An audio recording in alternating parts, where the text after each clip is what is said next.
Hello, listeners. This is Kat, and welcome back to Put Your Hands Up Podfics. This will be the continuation of When Realities Collide. This will be Part 11, Chapter 11.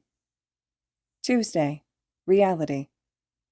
Shota stares down at the provisional license on the table in front of him, and beside that, his third cup of coffee that has long since gone cold. He debates having a fourth, but he's too tired to actually get up and grab one for himself. He considers briefly asking someone to bring one for him, but it feels rude to do so when he's just a guest here, and everyone has their jobs to be doing. Besides, Izashi would surely scold him if he had a fourth cup of coffee. 21 hours, give or take. That's how long Midori has been missing for. 21 hours of having no idea where one of his students is. 21 hours since he'd seen that green blur of quirk launching past him, only to disappear without a single trace just moments later. 21 hours since Shota had found a lost little boy, Ame, completely alone with Midori's provisional license at his feet. Shota shuts his eyes, draws in another breath, before forcing his tired eyes open once again. His attention drops back to the card, mouth straightening into a flat line as he narrows his eyes at the photo in the corner of the card. Midori's nervous face stares right back at him. Shota can't help but feel like the world's worst teacher. One of his students is missing. One of his students, who he has current guardianship over, is missing. This is a first for him. He can't help how his stomach tightens with guilt. Shota is currently sitting at Night Eye Agency, the agency that had agreed to take Midori in as an intern just days prior. Of course, the kid goes missing on his first real patrol, his first day out with Tokuda and Bubble Girl and a couple of Sir Night Eye's other interns and sidekicks. Honestly, what else could have gone wrong? Shota supposes he almost should have anticipated this happening when he'd signed off on the internship enrollment paperwork. Midoriya has been in the center of most of the incidents he'd had to deal with since accepting his new year of hero hopefuls, whether meaning or not. He's been front and center. 1A certainly has kept him on his toes since that first day, and Midoriya seems to always be looped into just about every scheme the students get up to. Shota should know. Midori Izuku is one of the more repetitive names he's always writing on incident reports. He seems to attract trouble, and clearly that extends to his internship, too. Shota brushes away the thought, forcing himself back to the matter at hand. They'd spent nearly an entire day, and well into the evening, scouring the attack site for any signs of the teenager, even though Shota had an awful, sinking feeling in his chest that they weren't going to find Midoriya anywhere. The expanse of the attack had been fairly well contained, maybe a street's worth of damage, the library that the villain had crashed through before finally being apprehended and being the worst of the damage. Since the attack had taken place midday, in the middle of the week, it wasn't overly busy. The area of attack wasn't a heavily populated area either, and considering the time of day, the foot traffic was minimal. Shota had heard that a couple search and rescue and location-based quirks had been deployed to find any civilians caught in destruction, and rescue units were on scene for those who'd been hurt. Still, there was a wreckage, and a chance that people might have been hurt in the attack, or maybe even gotten stuck or pinned somewhere when buildings weren't entirely structurally sound anymore. There had been no casualties as a result of the attack, but there had been dozens of injuries. There was locating quirks deployed, thermal quirks scouring for heat signatures under the minimal debris of the half-collapsed building. They had a whole arsenal of quirks in use. Shota had prayed that they would find Midoriya in the destruction, anything that would have given the kid logical reason to leave that child alone, because Shota knows it's just not in Midoriya's character to leave a kid alone at a time like that. It was a horrible thought, but not as bad as knowing one of his students is missing in action, not as bad as having one of his kids gone, disappearing without a trace. Shota had brought Ame back to his mother and sister when he'd finally forced his feet to work again after the shock of hearing the small child tell him Midoriya was gone, making sure his own quirk stayed active. So Ame's probably newly manifested and possibly dangerous quirk was erased until they could get him into a pair of quirk-canceling bracelets that all police squad cars are equipped with these days, and then get the young boy in to see a quirk specialist. Shota has a very, very bad feeling that Ame had accidentally done something to Midoriya. Shota just has no idea what, and until they can look into Ame's family's quirk registry, they won't know what could have happened to the teenager. Shota doesn't really get a chance to ask either, as Ame passes out from what Shota expects to be quirk exhaustion, and the family is carted off to the hospital by ambulance as soon as Ame's quirk is neutralized by quirk bracelets. For a long second after Shota watches the ambulance leave, he can just stare at the street it turned off on, unable to force himself back into action. He draws in a couple unsteady breaths before putting his facade back on and turning back to the chaos behind him. Answers will come, but for now they need to rule out Midoriya actually being trapped somewhere or injured. Shota has a bad feeling they're not going to find the kid, but trying is the most logical thing they can do right now. Everyone working on search and rescue is told to keep an eye out for Deku, but as the hours of the search tick by, no sign of the kid is even so much as spotted. There's nothing left of Midoriya besides his provisional license that Shota hadn't let go of since finding. It hadn't taken long for the news of the missing student to circulate the teachers at UA. Shota had known it wouldn't be long for the news to spread when he'd sent a short but professional update to Nezu, exactly what he knew of the situation, which wasn't actually a lot. Midoriya was missing, and that was just as much as the school's priority, considering he was first and foremost their student, as it was his current internship placements, who was currently responsible for him as an intern just starting out. This isn't something they can just keep under wraps from everyone, even if keeping his disappearance out of the news coverage of the attack was top priority. They simply didn't need the media sticking its nose in this. Shota knows Nezu would update the staff and get into contact with Midoriya-san and update her on the situation and what they know, even if they did find Midoriya in the next little while. Shota may have current guardianship over his class with the dorms in statement, but that doesn't mean Midoriya-san isn't still his primary guardian, and she deserves to know that her son is, as of now, missing. His provisional license doesn't change the fact he's still a minor. A few teachers were quick to show up at the scene to help look for Midoriya. 13 had been the first, arriving in their hero costume and beelining for the search and rescue units to see where they were needed. Shota won't ever admit to the breath of relief he lets out when he sees 13 helping out in the search. 13 is an amazing rescue hero, and if anyone will be able to find Midoriya, if he's here somewhere, Shota knows it'll be the 13 who does it. Plus, after the USJ, he trusts them with his students. Sir Night-Eye had yet to arrive on scene, despite his agency being the first to respond to the report of a villain attack. But Bubble Girl still had ordered the interns and sidekicks on scene with her to keep an eye out for Deku as the evacuation and search progressed throughout the day and into the evening. Lemillion had been the first to jump into the search for his fellow student, and Shota was relieved by the couple other interns around who had been quick to jump on the order. Following 13's arrival from the school was Yagi. Shota is a bit surprised to see the man, honestly, since after his fight with the villain where he'd lost the ability to use his quirk, Yagi had been doing more behind-the-scenes work. Shota's just glad someone else is here to help find the kid. After all, they didn't need All Might to find the teenager. They needed people willing to look and help, and Yagi was crafty and knowledgeable in his field. All Might had been a hero for a long time now, and he obviously knew what he was doing, plus, it was always nice to have a hero veteran lending a hand, even if not everyone realized the scrawny skeleton man was the former #1 hero. He had been in the world of heroics longer than half of the people on scene had even been alive, after all. Shota is sure Midoriya would appreciate knowing All Might was here, helping look for him. Shota isn't sure if Nezu asked them to come down when he learned of Midoriya's disappearance, or if they'd done it of their own merit, at hearing a student was currently unaccounted for, but he's grateful to see the help, who he knows would move heaven and earth for their students showing up on scene. It was a while later that some of the students arrived in, only a handful of them, the ones who'd still been in the dorms and had been interning within the city. They arrived late, almost the evening, but the search for civilians and Midoriya is still going on. Shota has half a mind to send them back to the dorms, but more people means more eyes scouring the site for their missing teenager, so Shota caves and lets the few 1A kids who'd shown up help. After a quick head count of who's here, Shota determines that the students here are the ones who'd been staying in the dorms through their internships, interning around Musutafu with more local heroes to help look for their missing classmate. A lot of students are interning outside of Musutafu with pros across Japan, but some had chosen heroes closer to home, like Midoriya and Togeda.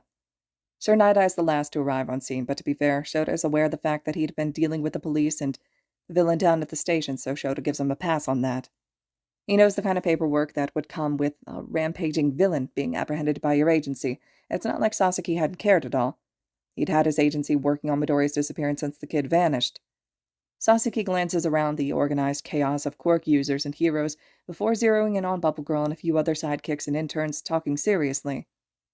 It's not until after he's spoken with his sidekick does Sir Night-Eye truly look serious at the fact that Midoriya had actually disappeared in the middle of a villain fight. It's a look, Shota thinks, the man should have arrived on scene with when he'd already been informed that a student intern at his agency is missing in action. This is serious. Midoriya is still a child, even with his provisional license and the fact that he attends UA. Shota isn't quite sure how to feel about that. The man needing it verified from a sidekick, like he believes Midoriya would just willingly disappear in the middle of helping people. That Midoriya would leave a terrified 4-year-old that he'd just taken from the heart of an arrest, alone in the middle of an alley. Something about that rubs Shota the wrong way, especially when they're talking about his blindly heroic student who Shota knows has not one single self-preservation impulse in his entire body when it comes to helping people. He has more important things to be worried about, though, so Shota pushes the feeling down and turns back to 13, who is making her way towards them. Midoriya was officially classified as a missing child when the recovery mission came to a close. Shota had long since sent his students back to the dorms for the night. They all still had internships to return to the following day, after all, leaving just Shota, Yagi, 13, Sir Night-Eye, Detective Suguchi, who arrived at some point, Shota hadn't noticed, and a handful of Night-Eye agency sidekicks. Emergency vehicles had greatly dwindled down as the hours passed, and now all that was remaining was one single police squad car that probably belonged to Suguchi and a search and rescue truck that was currently being loaded up as cleanup and construction crews arrived in to secure the area.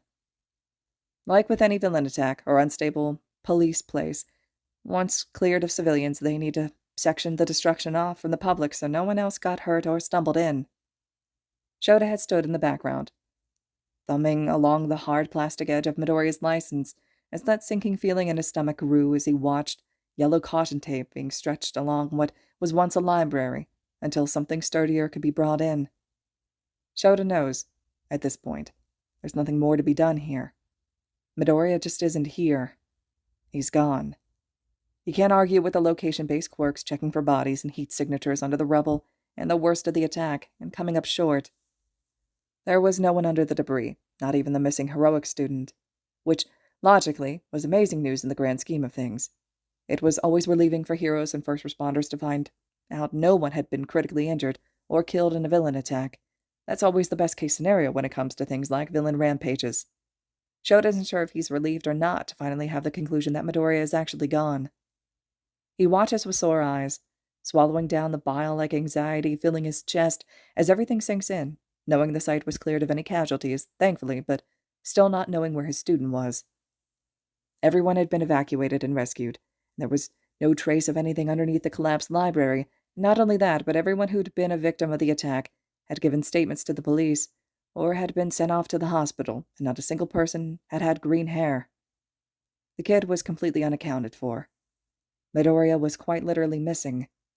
Shota just doesn't understand. How could a teenage boy just vanish into thin air? He'd seen a blur of green shoot past him as he also carried Eiko to safety. He'd heard Bubble Girl talking to the teen, directing him into action. It's not like the kid hadn't been there to begin with. Midoriya had been on the scene, placed there by multiple different people, and then he was gone. Without a trace. Shota just couldn't wrap his head around this. The kid had been there. Shota had turned his back for a second, and now Midoriya was gone. There were already so many people who had seen the kid there. Deku had been placed on the scene by so many people. Shota himself, Bubble Girl, Lemillion, even a couple first responders reported seeing the flash of green shooting around them as Deku helped with evac. And he doesn't even have a single clue where the teenager could have gone, besides the nagging thought that Ame might be the accidental culprit here. Shota knows there's no way Midoriya could be buried under the building. Quirks have come a long way when it comes to search and rescue, and the accuracy some of them have is frankly insane, not to mention the fact that Midoriya was with Ame before he disappeared, and the child vouched for that through his cries, and Ame hadn't been anywhere near the crumbling library when Shota found him alone. Midoriya had been there, with Ame where Shota had found the child, had gotten the little boy away from the worst of it, and then he'd disappeared. But where the hell had he gone following that? Shota has known Midoriya for months at this point, probably knows these kids better than they know themselves at this point. He knows their potential, and he's seen what they're capable of. He's watched them push past their limits. He knows these kids, and because of that, Shota knows wholeheartedly that Midoriya would never just leave a child alone in the heat of an attack like that, never willingly. Nothing made sense. The only way Shota could ever imagine Midoriya leaving a child alone like that, without making sure they were safe, either with police, first responders, or the child's family, far away from the dangers of the attack, would be because he was literally forced away. The thought has Shota's stomach churning. A feeling he hadn't been able to shake even for a second since it had struck him, as he erased Ame's quirk and picked the sobbing child up to reunite him with his mother and sister. Well, Sir Night-Eye had been the one to clear his throat dryly, pushing his glasses up his nose as he glances a sharp gaze around the remaining group. I suppose it's time we entertained the idea that a quirk was involved. Yeah, no shit. And that's what leads Shota to now. Sitting tucked away in one of Sir Night-Eye's conference rooms, nursing his third cup of coffee and staring down at the teenager's license. It's the only thing they have left of the kid, the only physical proof that they have that he was there. And then he wasn't. The room has been in constant use, people coming and going. Yagi has been a reoccurring face as well as Tsukuchi and Sir Night-Eye. Shota comes and goes from the room too, to make calls, stretch his legs, grab more coffee, but he spends the most time in the conference room. The circle of knowledge is small. They're not yet at the point where they want the public involved, not until they have all the facts and have exhausted all other ideas first. Sasuke had tried to dismiss Shota like he dismissed Togeda and Bubble Girl late last night, but the underground hero was having none of that. Sasuke might have taken the disappearance on under his agency, since Midoriya was one of their own, but that doesn't mean Shota will just step back from this. Midoriya was his student, first and foremost, and if Sasuke thinks Shota will just leave him to this, and his agency, when he can and will be helping, he's sorely mistaken. That said, he lets himself take the back seat in the case. This is still a Night-Eye agency case, and though Shota won't leave entirely, he still won't impede on another agency's case. Besides, Sasuke already has Yagi, Tsukuchi, and probably Nezu breathing down his neck, so Shota knows it won't be long until things start moving, and they finally have some answers. Midoriya has quite a group of people devoted to him. Shota had never really realized that before. Aizawa-san. Shota looks up at the call of his name, unsurprised to see a sheepishly smiling Yagi holding 2 paper to-go cups. The smile doesn't reach the man's eyes, worry more prominent than anything else, and he looks about as tired as Shota feels. I figured you might want some real coffee while we wait for the news. Young Togeda assured me this place has really good coffee. Looks like he'll be getting that 4th coffee after all, Shota muses as he bows his head gratefully and accepts the man and his peace offering into the room.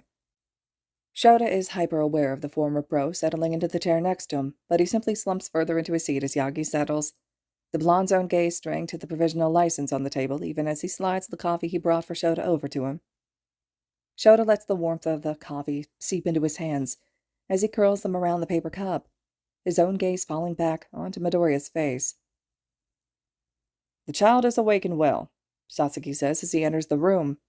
It's Shota, Yagi, and Tsukuchi in the room already. Sasuke glances around quickly, scanning them all before marching forth and settling gracefully at the head of the table. He woke up, Shota questions, hands still clutched around the long, empty coffee cup. The last he'd seen of the kid was when he and his mother and sister were being loaded into an ambulance, the little boy's consciousness fading fast. Is he okay? Does he know anything? He's fine. Sasuke bows his head in a nod. I have Bubble Girl over at the hospital with the family. Ame is on a mild quirk suppressant until he's discharged. As far as my sidekick has said, quirk specialist appointment is already booked. The chance of another quirk accident is slim. Another? Yagi cocks his head. So we're certain young Ame used his quirk on young Midoriya by accident. Fairly, Sasuke confirms lowly. We can't be completely sure. Ame's recount is hazy at best, as expected from a child. That said, he confirms Deku being there, and then suddenly being gone. The next thing he remembers is you showing up, Aizawa. So what happened to Midoriya then? Tsukuchi asks the question they're all thinking. Shota glances over at the detective before letting his gaze continue to the head of the table. Where is he? What's the kid's quirk? At this, Sir Night-Eye hesitates. Shota isn't sure he's ever seen the arrogant pro hesitate like this before, and it makes him uneasy. Hesitation is never good. Hesitation means worry. Hesitation means fear. Hesitation means uncertainty. All of which Shota doesn't want to see when they're talking about a high schooler who'd been hit by an unknown, newly manifested quirk. Shota's high schooler, one of his students. Sasuke, Shota draws out tensely. What happened to my student? I had Bubble Girl inquire about the family's quirks. The man starts slowly, hands interlaced together on the tabletop and eyes sharply flicking between the 3 other men. Michi, the mother, is a therapist, and Ame's father, Ronin, a teacher. Okay, Shota huffs. What does that have to do with this? Where the hell is my student right now? We don't know exactly. Sasuke leans back in his chair slightly. We can't know. There's a very good chance that Ame's quirk caused Midoriya's disappearance, and I can't think of anything else to explain it. You all know as well as I do that quirk durations can't be determined without testing. Testing the boy certainly hasn't had yet. Hang on. The longest anyone has been affected by a quirk of this nature belonging to someone else is a week exactly. Tsukuchi blinks in surprise, glancing between Shota and Yagi before his gaze settles on Sasaki again. It made headlines. Yes, the man sighs, looking towards the ceiling thoughtful, before looking back down, eyes on Shota like he's trying to gauge his reaction. With a newly manifested quirk, we can't know for sure when he'll be back. Could be hours, a week, possibly longer. Depends on how strong the quirk is. Wait. You just said when he'll be back. Shota repeats stiffly, the words making the hair on his arms stand on ends as a weight settles in his stomach. What the hell is that supposed to mean? Back from where exactly? Sasaki frowns. Mirai. Yagi sits up straighter as the silence from the man lingers, staring intently at his ex-sidekick. Please, get on with it. What do you know of young Ame's quirk? What do you know about young Midoriya's whereabouts right now? We have speculation, the man mutters, about as apologetic as Sir Night-Eye can get. Michi, Ame's mother, has a mind-based quirk.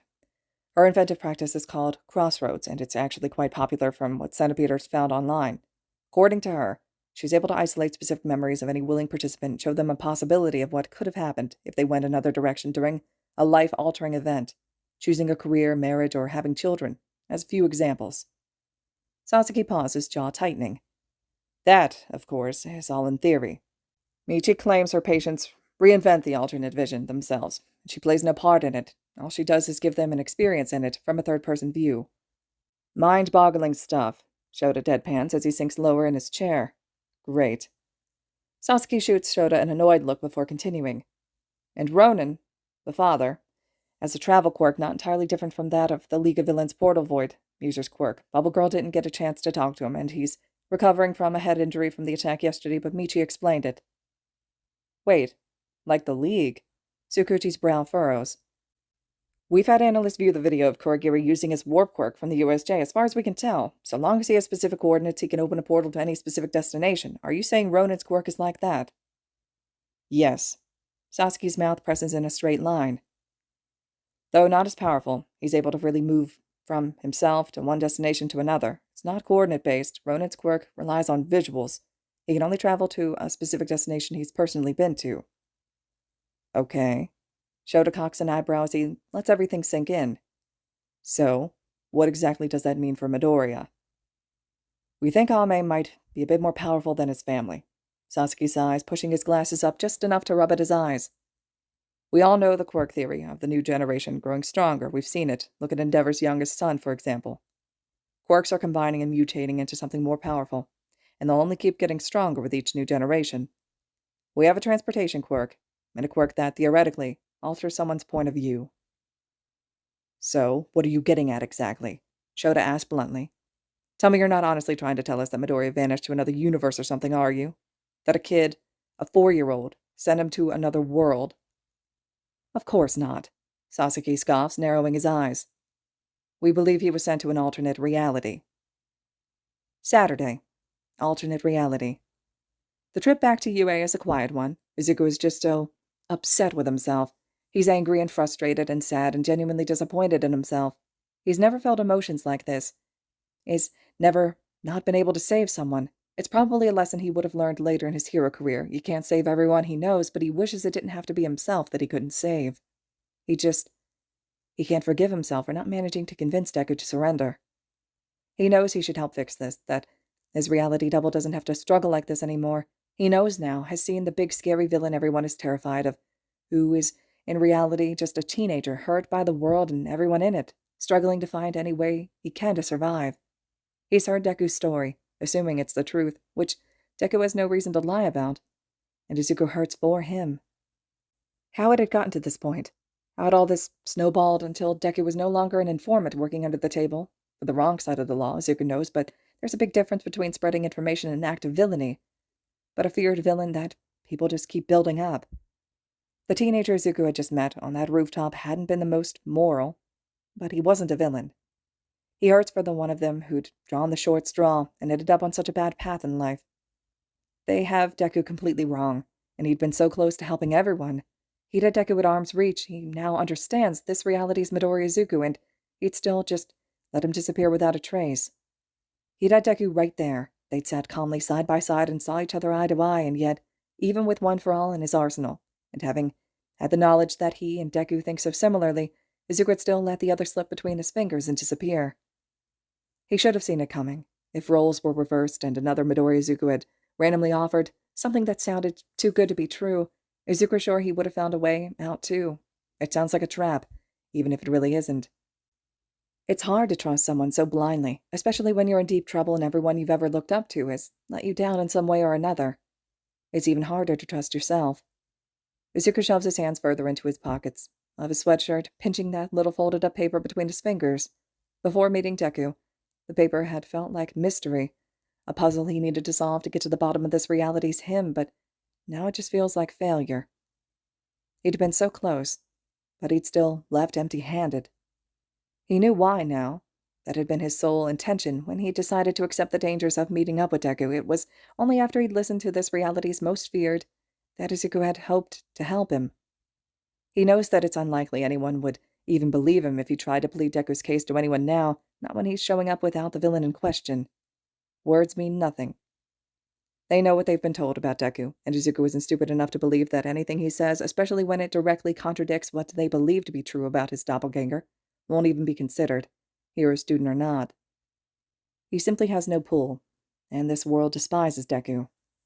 All might have been willing to use sheer physical power when he'd even just thought Deku was in the school.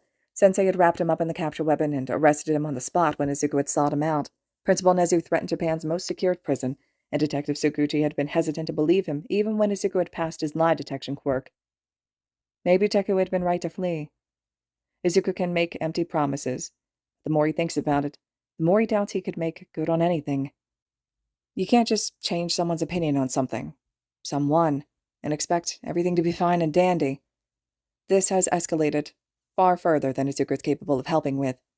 Deku is public enemy number 1, believed to be this dangerous analyst that has a vendetta against all pro-heroes, when in reality, he's been sticking to the shadows since the beginning and taking the fall for things he only hears about when the rest of the world does by news coverage. It sucks. And it sucks even more that Izuku can't help. Izuku steps off the train, bottom lip trapped between his teeth. He worries his lip between his teeth until he feels that sharp sting of broken skin and faintly tastes coppery blood on his tongue. He sighs, bowing his head even further, eyes trained on the ground. He knows he could try to plead Deku's case, but what if it backfires? What if this backfires on him, and the trust he'd managed to build with Aizawa-sensei and the students and even All Might is shattered? Would they decide he's suddenly a risk, that he's working with Deku? What would he do then? He'd already taken an unnecessary risk going to meet Deku without telling anyone. What if he gets them both into trouble by talking, by trying to plead Deku's case?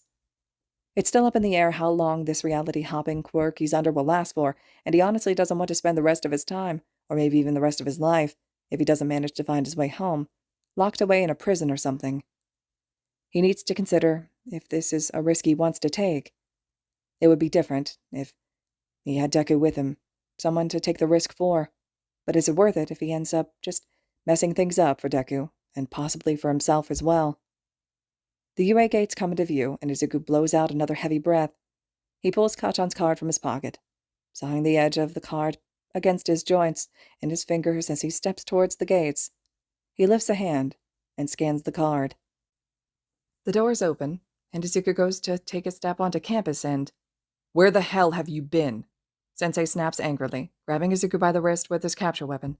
The material cuts around the joints of his wrist, tightening faintly until it just edges it painful. Izuku knows better than to try and tug free. Sensei could really tighten the coils until it hurt, but he doesn't, so Izuku remains still. Sensei has amazing control of the fabric. Izuku is always amazed by it. "Sensei," Izuku stutters out when he finally manages to draw himself back to the angry demand for an answer. Izuku had been afraid of this happening when he decided to leave that morning. "I'm sorry, You're sorry," the man demands, eyes narrowed sharply. "And what exactly are you sorry for, huh? Are you sorry for sneaking out? Not only the dorms, but off-school campus entirely, knowing that you're a potential target? Are you sorry for not telling anyone, so we have absolutely no idea where you are? Are you sorry for taking a school ID that doesn't belong to you and leaving without a single word, Midoriya? Are you sorry for being gone all day without even considering that people may be worried about you?" "Sensei." "No," the man growls, tugging Izuku closer by the wrist. "I don't want your apologies, Midoriya."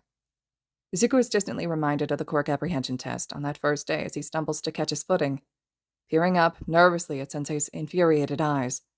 There's barely a few inches between them, and Izuku's surprised to admit he's still just as terrified of an angry Aizawa-sensei as he'd been that first day. He knows the man won't hurt him, but Izuku still feels anxiety festering in his chest. The underground hero is practically seething. Did you even take a second to think about what could have happened to you out there? You have that quirk or whatever the hell it is that you got from All Might. We don't know how much they know about you. What if the League got their hands on you, or Deku? What if a villain or even a hero recognized you as Deku and arrested you, or worse? Do you have any idea what you could have ran into out there? Izuku draws in an unsteady breath. I trusted you, the underground hero grits out when Izuku can't seem to find his voice, the coils around his wrist loosening. You put yourself in unnecessary danger. You took an ID card from one of my students. Did you even consider Bakugo might get in trouble for that? Losing an ID is careless. Leaving school grounds without permission is careless. And it's his card that left. Bakugo will be facing consequences for his carelessness. An active school ID should never have made it into your hands, Midoriya. He didn't know I took it, Izuku whispers out, squeezing his eyes shut. I stole it. He didn't. Please don't get Kachan in trouble. He had no part in this. It was all me. I'm sorry, Sensei. Don't lie to me, Midoriya. Sensei snarls, the capture weapon finally releasing his wrist entirely, only for Sensei to grab a fistful of the shoulder of Izuku's hoodie, like he's a flight risk suddenly. I know exactly where Bakugo keeps his ID card, and there's no way you would have managed to steal it from his pocket without his knowledge. Try again. I'm sorry, Izuku forces out, vision wet with tears as Sensei leads him in the direction of the 1A Heights Alliance building. You're right, I asked for it and he gave the card to me. He didn't want to, but I wouldn't let up. I demanded. I guilted him. Please don't punish him. It was all me. It was my idea, Sensei. I searched him out, and I didn't take no for an answer. And I disregarded his warning. I just... Izuku sucks in an unsteady breath when his brain reminds him that he hadn't been breathing. His lungs burn as he lifts the hand not held down by Sensei's grip to his face to furiously rub away the tears. He can't tell if these emotions are just pent up from his chat with Deku, his failure, or if it's just Sensei's narrowed gaze on him that has him sobbing like a scolded child. You just what? The hero demands, his voice carefully neutral. It's not blatantly angry anymore, but it's also not gentle, though that is the direction it leans towards. I just needed air, Izuku babbles out, squeezing his hands into fists at his side. The healing skin on his injured hand strains slightly as he pulls the taut, but a big part of his mind assures him that he deserves the pain after everything. It's all so much, Sensei. I needed to walk. I needed to go for a little while, to clear my head. I'm so tired of bothering you with every little thing, and I knew you were busy with the students. I'm exhausted. Cooped up in here. I just wanted to feel regular again. He supposes what he ends up blurting out isn't exactly the truth, but it also isn't entirely a lie either. He does feel like that. He's been trying to assure everyone, himself included, that he was fine. But at the end of the day, nothing is what he knows. It's overwhelming, and no one in this reality, or even his own reality, will ever be able to understand what this feels like. To watch your entire life disappear instantly and be dropped into something that's painfully the same just without you. Izuku thinks Sensei must hear the genuine distraught and the excuse as his expression softens slightly, and the tight fist clutching at the fabric of his sweater loosens faintly. You were reckless, the man states calmly. You should have said something, not acted out on your own. You are a target here. Don't make things easier for the other side. We could have figured something out that would have granted you the freedom you craved in a safe way. You need to realize that your actions don't just reflect on you, but Bakugo as well.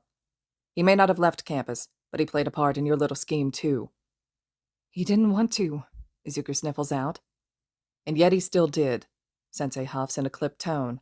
He's already been assigned an additional day of house arrest. He should know better than to hand over his ID card to anyone, and he should have contacted me as soon as you left, if not before. You should count yourself lucky that I'm not cruel enough to ground you to the spare room in my apartment, or you'd be getting the same treatment. Izuku bows his head shamefully. And speaking of, Sensei glances over. Hand over the ID card. I don't trust you right now to return it yourself, and I don't want a repeat of this. I'm sorry this all feels like a punishment, but your safety is more important than your freedom at this point. When Izuku looks up, Aizawa-sensei's hand is outstretched, palm upward, and waiting for the ID card. Izuku frowns as he digs in his pocket, fingers quickly finding and grabbing at the student ID. His fingertips brush against the note from Deku. As he goes to pull his hand free, and a new wave of guilt washes over him as he finally extracts his hand, card and all. He sets the card in Sensei's hand, looking away guiltily when the man's hand closes around the plastic. "Thank you," Sensei nods, slipping the card into one of his pockets as he continues to lead Izuku along back towards the dorms. "So, did your off-campus stroll help at all?" Izuku bobs his head in a nod, unsure how to answer without answering. This is just proof that Kacchan didn't tell Sensei why he was actually leaving campus, and that the hero doesn't know. Not that Izuku had been expecting Kacchan to rat him out or anything. It just seemed unlikely that Sensei wouldn't have known or found a way to drill into Kacchan and get the information he was after. Honestly, Izuku would have expected him to know from the get-go. He knows there are cameras set up around school grounds and in the main areas of the dorms, but it's a weight off his shoulders that Sensei appears unaware.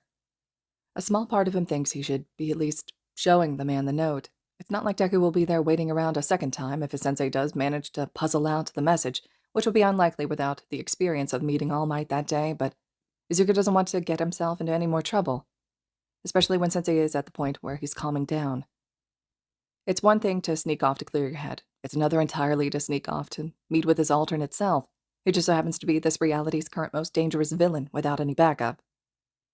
If Sensei was angry about the sneaking out, he's sure to be pissed off about the villain meeting. Maybe Izuku just should let that failure rest. He can't help Deku if Deku doesn't want to be helped, but he can save himself from punishment for something he doesn't need to tell his teacher about, right? If Deku doesn't want help, doesn't want Izuku's help, then there's no reason to tell his teacher about the meeting.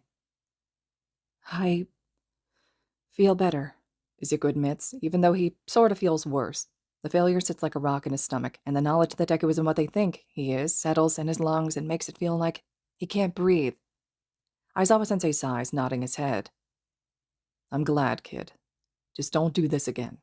I'm supposed to be protecting you, and I can't do that when I think you're safe up in my apartment, while you're actually gallivanting around the city, got it?" "Got it," Izuku mutters. Sensei nods again, more to himself than Izuku, the teenager thinks, and he leads them both up the 1A dorm steps. They bypass the students, who Izuku hears teasing Kacchan about his house arrest. A hand on his shoulder leads him towards the elevators. "We really are trying to keep you safe until you return back to your own reality. I get that it might feel overbearing to what you're used to, but you're just not safe here."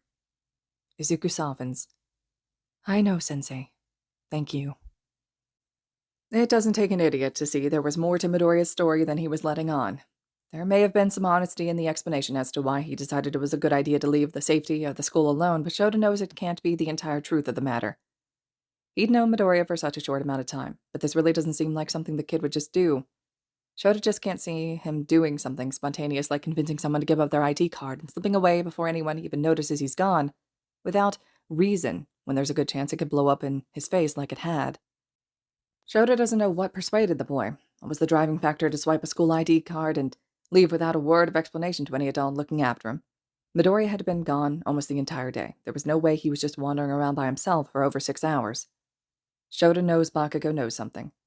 The kid had been too tight-lipped, too blatantly withdrawn as he scowled right at him when Shota had demanded an explanation as to why he was still very much in the dorms, while his ID card had just walked out of the school gates, supposedly on its own. Bakugo was a lot of things, but withdrawn and unsure weren't two of the defining traits.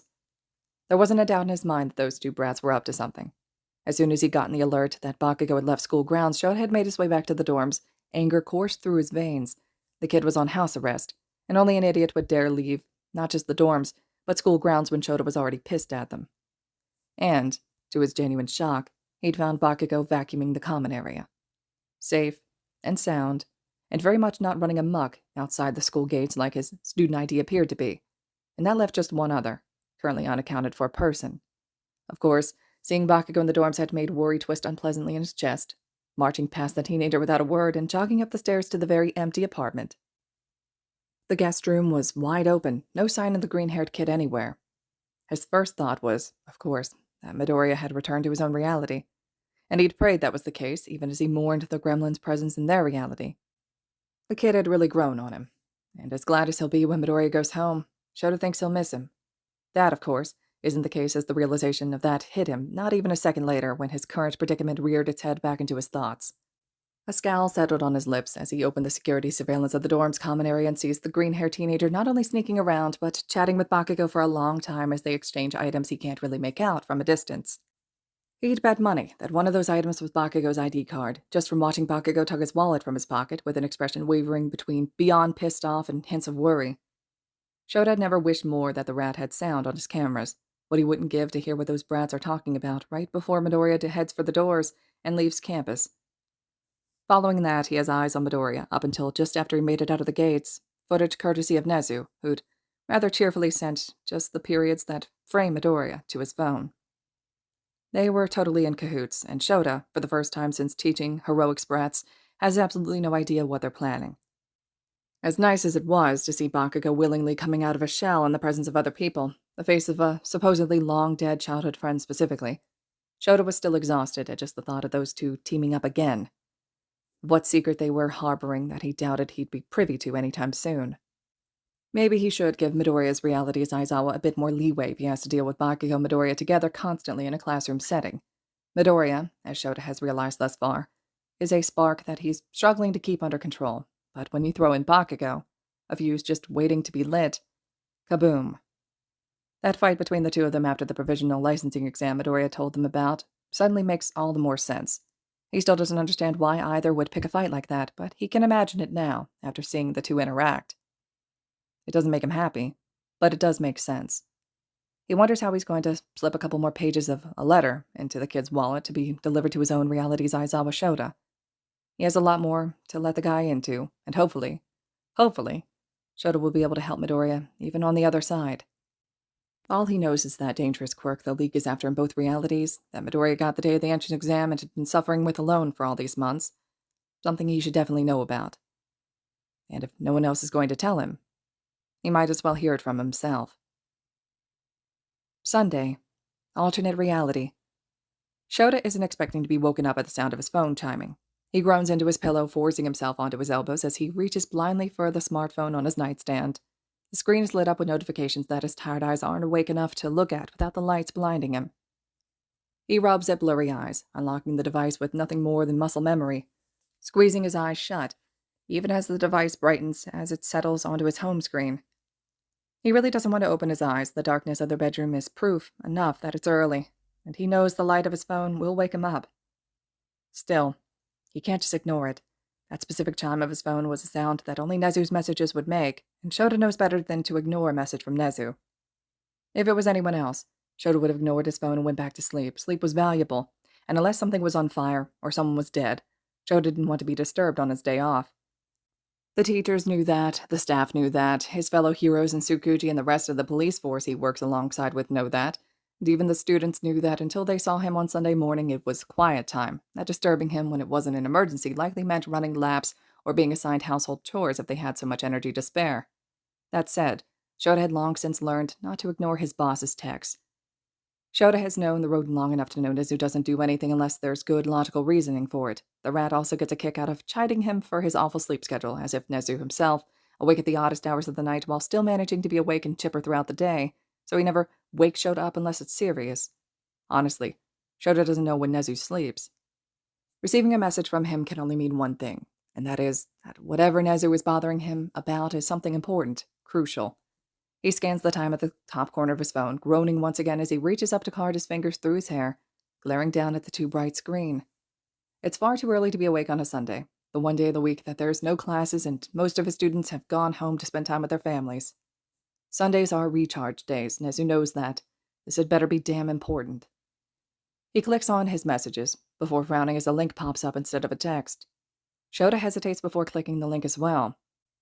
He's not expecting to be patched into the live security footage of the front gate where a very familiar green-haired teenager stands waiting, hands buried in the pockets of the jacket he wears. There's a duffel bag at the teen's feet, and he's staring back up at the camera expectantly. Green eyes and dark curls completely visible. That's undoubtedly Midoriya stood out there. Annoyance settles in his stomach as Shota throws the covers off himself and marches out of the room, heading straight for the guest bedroom. Shota throws the door open, ready to continue past an empty room and storm to the front gates to lay into the teenager again for sneaking around again, only to mentally stall when Midoriya shoots up in bed at the noise of the door banging off the wall, looking as startled as Shota feels. "Sensei," Midoriya chokes out tiredly, rubbing furiously at his eyes as he pushes himself up uncoordinatedly. What is it? What happened? Was there an attack? I can help. Shota ignores the child for a second, lifting the still live footage back into view, scanning the identical copy of Midoriya stood outside the gates. 2. Midoriya is still here.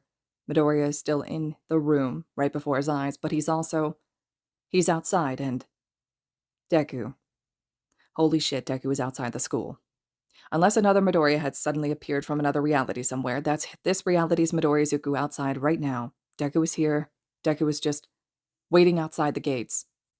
Why the hell is Deku outside? Why now? The kid hasn't so much as let them see him since the USJ, had hardly even existed past the name Deku before the USJ, but now here he is, stood outside this very school, a school of heroes and heroes in training, who can and will arrest him. Deku isn't stupid, so what the actual fuck is going on here? Shota whips his attention back up to his student, eyes narrowed. What the hell did you actually do yesterday, Midoriya?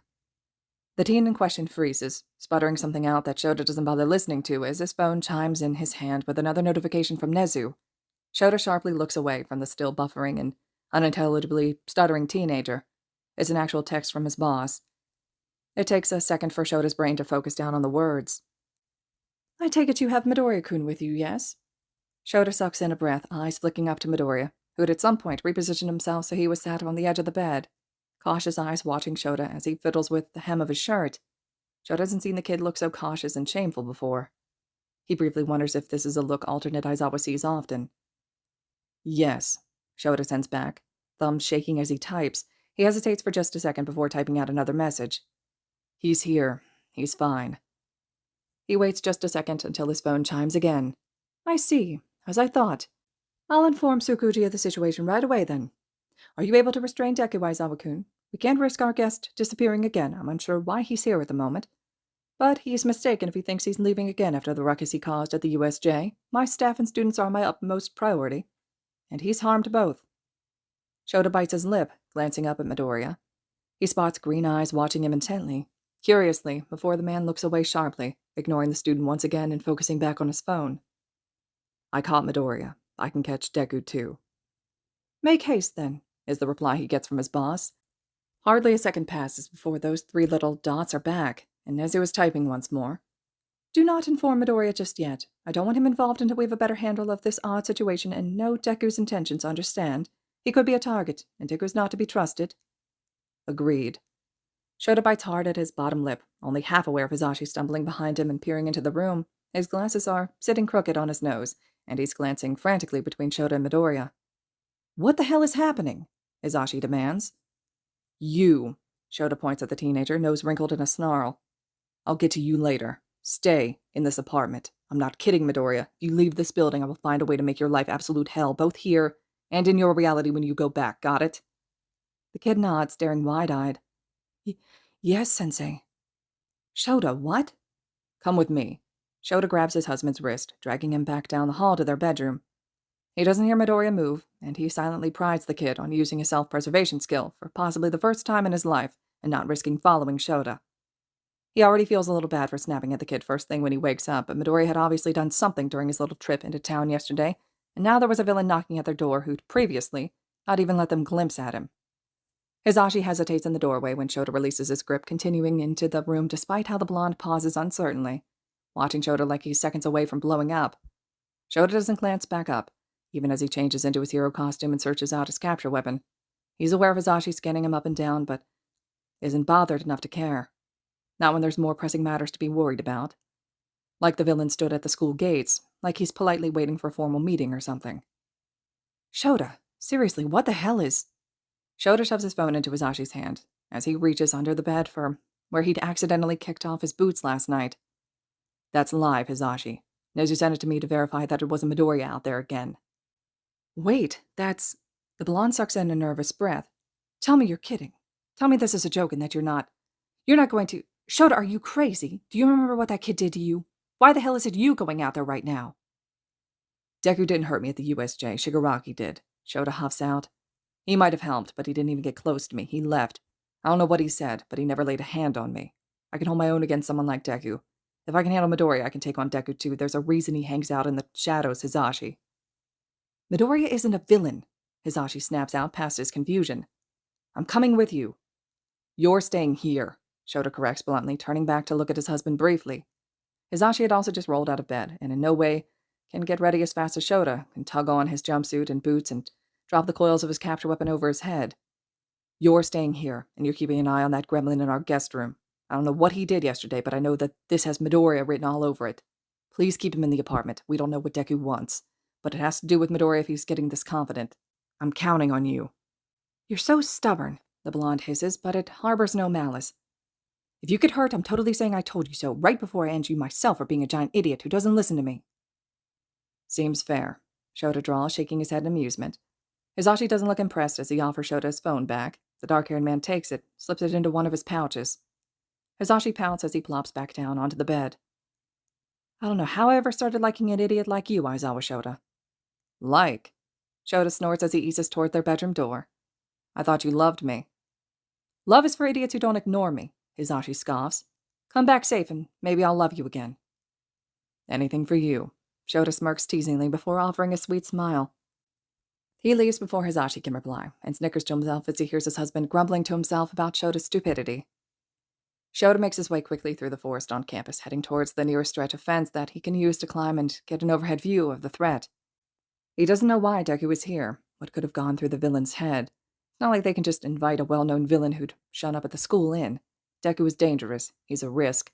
He's a risk to the students and the staff, to Midoriya. Midoriya might have done something stupid yesterday that could have gotten Deku's attention, but if Deku thinks he can just waltz in here and get his hands on a teenager currently under UA protection, he's mistaken. They don't know why he's here. It's not something Deku would do, from what they know of the teenager. And there's always the risk that Deku might not be alone. He works with Shigaraki in the League. This could be an ambush. There could be some grand plan in motion. They simply can't trust Deku. They need to be cautious, not let the villain pull the wool over their eyes, no matter how innocent Deku may seem right now. Deku has the ability to pick things apart and analyze them with an observational lens that few people can even see. That's dangerous. People in this day and age are so obsessed with quirks, and people tend to forget the mind is the most powerful weapon you can have, especially when it comes to a mind that's able to deconstruct quirks and find weaknesses to pinpoint. Shota makes it to the gate surprisingly fast. He's moving on adrenaline alone at this point, having only woken up moments prior before being tossed into a sensitive and possibly dangerous situation. It's still dark, and his costume camouflages well in the blackness of the early morning, so he's got that element of surprise in his back pocket as he sneaks along the top of the fencing.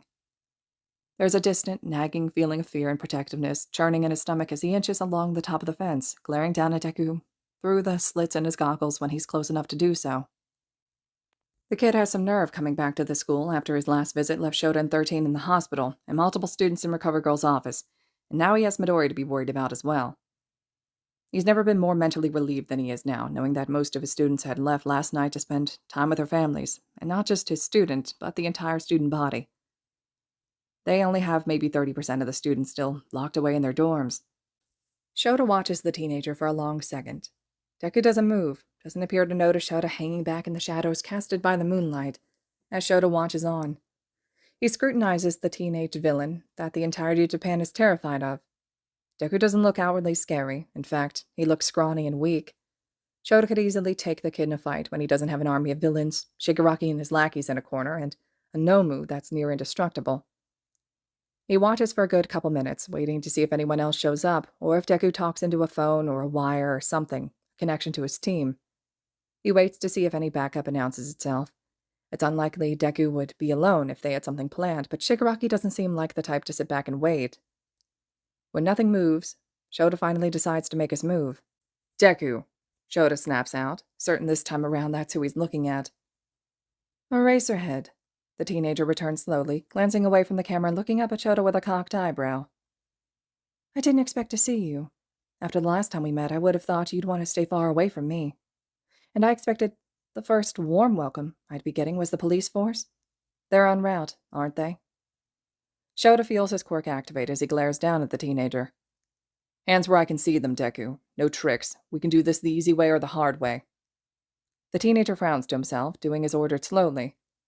He slips his hands from his pockets, flashing empty palms up at Shota before he sets his hands behind his head. Your quirk is useless against me, and I mean that in the least threatening way possible, mind you. I'm still quirkless. Why bother straining your eyes when there's nothing to erase? Prolonged use of erasure hurts you, doesn't it? Shota grits his teeth but doesn't deactivate his quirk. After everything he'd heard yesterday, and who Deku works with, Shota isn't going to be outsmarted by a teenager. Deku sighs, shaking his head. It was just an observation eraser. Look, I don't mean you or anyone else any harm. I'm here in good faith. I mean, why else would I risk coming here of all places? I know how many pros you've got hidden in there, and the students too. It would be an absolute nightmare for me if you decided to unleash your power on the likes of me. I quite like my blood inside my body. If you don't try anything, we can keep your blood exactly where it is, Shota drawls warningly. You can't honestly expect us to believe you don't have some ulterior motive showing up here. Good faith? What kind of good faith are you talking about? Everything you do is precise and plotted, and it seems rather convenient. You choose to show up now with your good faith when we have something out of the ordinary within our walls. You run the shadows. You're Shigaraki's lapdog. Why should we trust you? I'm Shigaraki's informant, the boy corrects tersely. I play his game, sure, but I'm not loyal to any one eraser. If anyone's a dog, it's Shigaraki himself. Sensei's mangy mutt. He's been training him for years. Shota draws in an unsteady breath at the mention of a sensei. Could he be talking about that villain Yagi told him about? All for one. What do you know about his sensei? What? You have questions for me now that you've accused me and insulted me? Deku snorts out in annoyance. You just called me a dog. Not only that, but you called me Tomura's dog. You don't see me calling you the commission's dog now, do you? Talk about rude. Shota isn't sure if he should mutter an apology or just stare in astonishment at the nerve of this kid. Deku and Midoriya are very different people, despite being the same person. There's got to be some nurture over nature thing going on here. Just how the fuck did this reality screw this kid up so much? Right. He ends up drawling out blandly, eyeing Deku warily, even if the kid isn't so much as shifting in place. He can't let his guard down, not around Deku. Deku stares up at him, unimpressed. And no, I don't have some ulterior motive behind coming here. Do you think the League would be stupid enough to try another attack after the last one at this school? He's an idiot, but Shigaraki isn't stupid. He's still majorly pissed that you arrested his precious sensei. Look, I just want a chance. A chance to what? Kidnap Midoriya? If I wanted to do that, the teenager sneers, I would have already. Deku doesn't expand on that. Shota's stomach tightens up at the thought before he forces his expression to harden once again. Why should I believe you? You know what you are, Deku. I'm unarmed, Deku offers shortly, waving upwards facing on palms up by his head. And I'm here alone. I don't even have my phone. Kurogiri doesn't have my coordinates, and I can't contact him. No one knows where I am. You think any of them are awake at this hour? By the time anyone figures out I'm gone, you'll probably already have shipped me off to some prison somewhere. Why are you turning yourself in? Why here? Someone gave me hope, Deku admits softly. And I figured I might as well try before some other new bullshit story about me makes headlines. Can't get out of a hole when people keep dumping more dirt on your head now, can you? Deku takes a step towards the gate, and Shota tenses up instantly. It's a response he has no control over, just seeing Deku stepping closer towards him, and the school, the students, has him on edge and he can't help it. Maybe, somewhere buried in him, it's a fear response after the USJ happened, and Deku had been there, but right now, Shota isn't scared of the kid. Still, he fists at his capture weapon instantly, muscles tensing to restrain the teenager. He's so used to snagging people that it's become a reflex. Deku is a villain, and he never hesitates to catch villains. He'd asked to see Deku's hands, but hadn't expected the teen to put his hands behind his head. The demand of put your hands behind your head is quite outdated, and often not even used anymore, since hands aren't as dangerous as quirks are, and quirks can be anywhere within the body, and do anything. Hands simply aren't as big of a threat as quirks are anymore. Still, it had made it hard for Shota to find a good angle to properly restrain the kid. He doesn't know if Deku had done it on purpose, whether he'd been able to predict Shota's thoughts to capture him, or if the kid just naturally had fallen into that position. Another sigh comes from the teenager, more tired than the last. Would it make you feel any better if you tied me up with your capture weapon? I appreciate you trying to be civil, or just terrified of me, whichever it happens to be, but you obviously don't trust me. I mean, I'd prefer if you didn't, but if we're not going to get anywhere like this, then do as you must. Not much I could do against someone like you anyways, but I get it. Deku's hands drop from his head and settle at his side, hands still clear from his pockets and palms still open and facing towards Shota as a show that he's still compliant. Shota squints. This feels too easy, but he does send a strand of capture weapon down to coil around the threat. He feels only slightly better knowing that he has more control over the situation with Deku contained in his grasp. Deku doesn't squirm or make any attempt to get away as the material coils around him and constricts tightly. Shota isn't sure how to feel about that. This is all too familiar to Midoriya's arrest almost a week ago. Something about this just doesn't feel right after getting to know the kid. Feeling better, the teen clicks his tongue as he faintly tests the strength of the weapon binding him. I'm honestly surprised you even waited so long to use your capture weapon eraser. No good angle. He doesn't use enough force for Shota to get the impression he's trying to escape. It had simply been a test, analysis, like Deku was oh so good at. What's in the bag? Shota demands as he finally jumps down from the top of the gate, inching closer to the villain. He knows Deku isn't going anywhere, but he still approaches with caution. Think carefully before lying to me, Deku. Books. Deku shrugs as much as he can while bound tightly. You're welcome to look. I can't stop you anyways. They're journals. Analysis journals. Just... they won't make much sense to you. They're coded.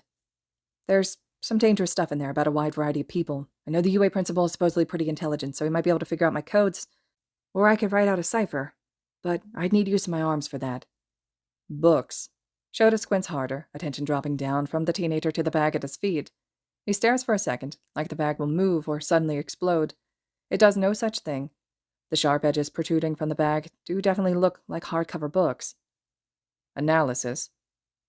A peace offering, Deku says offhandedly. A peace offering, Shota repeats flatly, glancing between the bag and its owner skeptically. He is rather curious, though, so he glares hard at Deku once more before inching closer and kneeling beside the duffel bag. He keeps one hand laced in his capture weapon, pulling taut. He'll feel a tug and be able to react accordingly if Deku tries anything. The duffel bag unzips easily, and Deku doesn't so much as shift as Shota peers in cautiously. It's just bright enough to look into the bag with the light from the gate shining down on them. It's exactly as Deku had said, filled entirely with journals. There has to be at least a dozen of them packed in the duffel bag, all identical besides the different numbers printed neatly on each cover. Shota scans some of the numbers, frowning to himself as he digs a hand in and grabs a book at random number 11. There's 22 of them, Deku offers without prompting, eyes flicking over the black notebooks as if taking stock. Saves you the trouble of counting. I have them all memorized. You can ask. But just know I have a strict no answering while tied up rule. Shota scrunches his nose up as he opens the book one-handed. It is indeed coded in a way that makes absolutely no sense to him. If it weren't for the quick sketch on the side of the page, he'd have no idea he was even looking at an analysis of Edgeshot. He scans the words again, but retains nothing, not even what he assumes is supposed to be Edgeshot's name, scribbled at the top of the page. It's all symbols and not anything Shota had seen before. He's seen codes before, but nothing like this. Deku must have made the whole code up himself, and Shota bets he's the only one who understands it without a cipher. He flips through a couple more pages, some depictions he recognizes, while others he can just stare at in confusion. Shota likes to think he knows a lot of prose, but he doesn't recognize everyone in the book. He isn't even sure he'd be able to identify even half of the drawings if asked, and not to mention not every page has a drawing either. But it's clear each and every page of this journal is analysis Deku has done about someone. He doesn't doubt that every single journal in that duffel bag is the same. Deku watches him, still not fighting against the restraints. Shota swallows, shutting the book as he finally looks up at the teenager. He's at a loss. He just can't seem to come up with any plausible explanation for this. Deku works in the shadows. The first they'd even seen of the kid was at the USJ. Why was he here bearing the gift of 22 analysis journals? Nothing about this makes any sense. What are you doing here, Deku? I'm trusting, the boy answers quietly, like he's in disbelief of his own actions right now.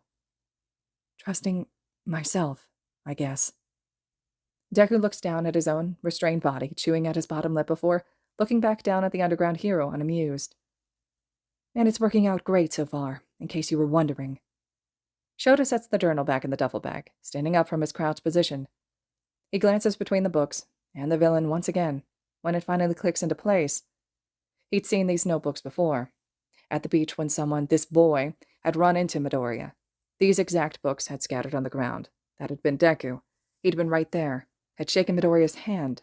Deku had been there, they'd met, and Shota had let it happen. Shota had known there was something off about the figure, but he never even considered it could be something like this. Civilians were strange. He knew as much from watching those media vultures the day before the USJ, and even after Bakugo's kidnapping. Civilians were nosy and would jump at any chance to bombard a UA student, which is why he'd never even considered Deku could have found them when they were vulnerable. Deku hadn't been too outwardly strange at the beach, and Midoriya had said his new quirk didn't sense any malicious intent. It was you on the beach. Shota can't help the snarl. Can't fool you, Deku shrugs unapologetically, not even bothering to deny it. What did you do to him? Shota demands. Isn't it a little convenient that right after Midoriya runs into Deku, he goes rogue, disappears from the safety of the school, he leaves without a word? Deku had to have influenced that. Midoriya had been with them almost a week at this point, and he'd never shown signs of insubordination like that. Shota knows the teen has respect for him, so he can't see why Midoriya would go directly against his orders as he had. He knows the kid isn't a saint, especially when it comes to hero work and protecting people. From what he's heard, Midoriya is all too willing to charge headfirst into a fight. But Shota had never gotten the impression that he would step so far out of line for something like this. He made his own decision, Deku snaps in reply, that carefully constructed patience finally lapsing, even if it's just for a second. That neutral expression is back, just as fast as it breaks. You were there as well, Eraserhead. I didn't do anything condemning. I could have, but I didn't. Don't you think Shigaraki would have jumped at the chance of ambushing an unassuming Eraserhead who was distracted by an alternate reality's me? 2 birds with 1 stone that he would have taken full advantage of if he'd known. Shota grits his teeth, glaring sharply at the teen. Deku draws in a calm breath through his nose before looking up at Shota, blinking owlishly. I gave him a note. No trick, no trap. A couple words on a scrap of paper from one of those notebooks. Just a destination that he may or may not have known how to find. It could have been hit or miss, honestly. Midoriya's the one who decided to come find me. You tricked him, Shota accuses, just because he doesn't understand this. He probably still has the note, Deku shrugs one shoulder. If you don't trust me, ask him, and, speaking of, I'd like to talk to him if you could arrange that.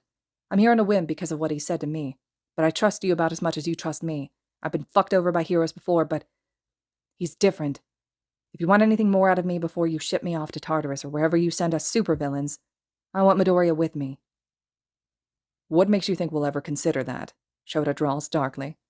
Midoriya's under UA protection. We'd be stupid to let him anywhere near someone like you, Deku. If you want the information I haven't written down in one of those notebooks, you'll want to humor me. I don't trust you to help me, but I trust Midoriya to try. Shota stays outside the gates with Deku until a single police cruiser with just Tsukuchi in it, Shota isn't surprised, honestly, pulls up behind them. The lights and sirens are off on the car, but the headlights make Shota's eyes ache. Considering everything Shota learned about Midoriya, All Might and Togeda yesterday, something that Tsukuchi was apparently a part of, it's not surprising the man would show up alone in hopes of keeping this on the down low. Since One for All is so highly confidential, the circle of knowledge is small, and Shota supposes he should consider himself lucky to even be a part of it.